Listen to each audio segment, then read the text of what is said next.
بسم اللہ الرحمن الرحیم۔ سامعین اکرام، پیش خدمت ہے حدیث رسول صلی اللہ علیہ وسلم۔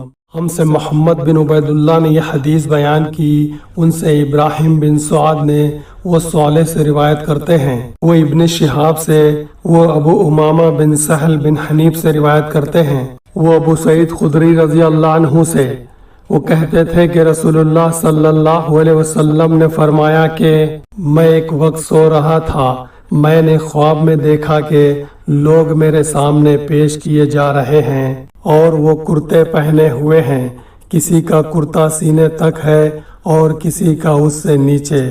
پھر میرے سامنے عمر بن خطاب لائے گئے، ان کے بدن پر جو کرتا تھا اسے وہ گھسیٹ رہے تھے، یعنی ان کا کرتا زمین تک نیچا تھا۔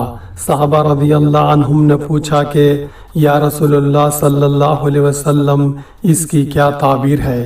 آپ صلی اللہ علیہ وسلم نے فرمایا کہ اس سے دین مراد ہے۔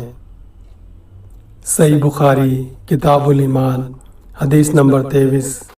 سامعین اکرام، اس حدیث کو دوسروں کے ساتھ بھی شیئر کریں اور نبی کریم صلی اللہ علیہ وسلم کی دعا کے مستحق بنیں، جیسا کہ نبی کریم صلی اللہ علیہ وسلم نے فرمایا، اللہ اس شخص کو تر و تازہ رکھے جس نے مجھ سے کوئی بات سنی، پھر اس نے جیسا کچھ مجھ سے سنا تھا ہو بہو دوسروں تک پہنچا دے۔ جامع ترمذی حدیث نمبر 2653۔